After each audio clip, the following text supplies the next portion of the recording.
Ito pala ang araw na kung saan ay babalikan natin ang mag-asawang ito. Kaya tara't samahan nyo kami. Dito ay inunan namin ng mga grocery.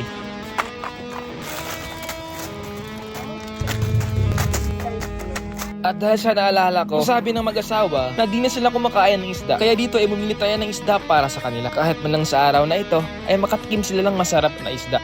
Pagkatapos ay bumili na rin tayo ng lamas para pantola para makahigop sila ng masarap na sabaw. Pagkatapos naming mamalengke, bumili na rin pala kami ng bigas para kahit man lang isang buwan ay makatikim sila ng palay. Kasi mais yung nilang kinakain pero di ko na nabidyohan yun. Kaya dito ay bumalik na ako sa kubo kung saan ko sila unang nakita pero wala sila rito. Butit may napagtanungan kami na nandun pala sila sa kanilang bahay. Sa bukid pa lang ito nagtatrabaho ang dalawang matanda. At dito ko naabutan si tatay na nakaupo sa harap ng kanilang bahay. Kakauwi lang daw nila galing sa bukid. Kaya di kami nag-abot. Doon mo ka ba? Kumusta man? Habang inahantay namin si nanay ay masok muna ako sa kanilang bahay para makita ang kanilang sitwasyon. Ito pala ang kanilang lalagyan ng mga gamit. At itong sa kabila naman ay hindi ko akalain. Dito pala sila nagsasaing. Medyo namangha ako kasi kahit na yung kanilang saingan ay mayroong takip kasi naman daw ay maraming manok. At ito din pala yung kanilang pulasan. Dito ay akala ko ito yung kanilang kwarto. Pero dito pala nila iniimbak ang kanilang agong-aning mais. At silang dalawa ay dito sa labas natutulog.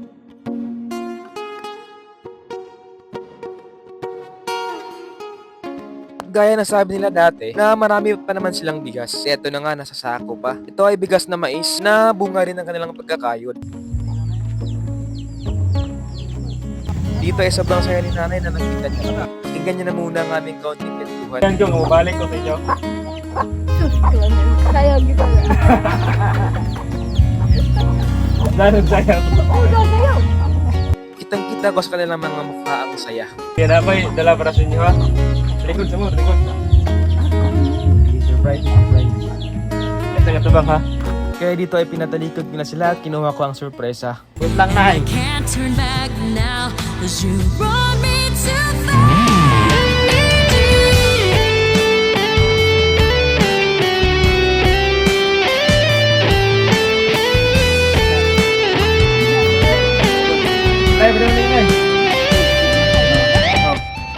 Napasayaw si nanay sa tuwa at parang naging blanco ang isipan ni tatay. Napakasarap tumulong sa mga taong sobrang deserving tulungan, lalong-lalo na kahit na sa kaunting halaga ay sobrang laki na para sa kanila. Yun. Kabalo wala kan bubugas pero gusto ko makakasa mo kung may badron. Oh.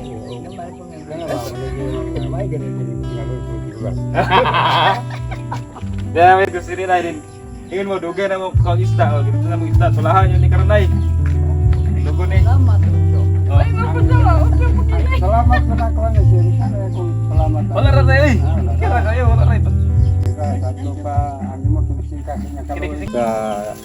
Dengar sinigatan na mo. Ya, ito na po nga maka tirami yan mga pagkaon nga wala pa lamang kanin. Japon.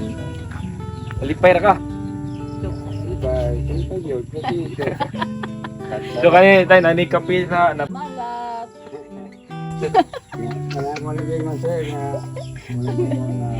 Ay. Malagay nga wala mo katupos yung kalupit niya buhat na ko. Lipay jagay ka karon. Bye. Pwede mo mga silingan wala makatag. Ubot yung tahon kayo. Pre, lagi mo. Nagkamok. Luoy mo na mo. Salamat, Jod. Wala problema tayo. Wagi ko lang pabaruan yung siya nga ito. Salamat. Kina-kina tayo. Sa kanalipay ra mo sa mga tag, okay na kaya sa mga. Wala na ito. Asus. Kalipay rin kita. Naging malipay nga. Nanan din makaon din natin sa nangyayot. Kayo. So kana tulahan nyo na kay lang mo. Tulag gino ang ipilipon nga lamas. So. Kaya wala na pag mga dahon-dahon. Kaya ganun mong dahon before di. Wala na madatong mga dahon. Abang din ako tuloy. Pero mo balik ka o. Dili pag ikaroon mga panahon na. O hindi mo magtomitaw nga. Mga bulanan niya ka. Kung gaano man kasaya si nanay at si tatay, ay hindi rin matutumbasan ang saya na nararamdaman ko sa panahong ito. Kaya mga Exol, maraming salamat sa inyong suporta, lalong-lalo na kay Sir Santorio, kay Ma'am Sang Gerzi. Hanggang sa muli, nasa Diyos ang kaluwalhatian. Exol!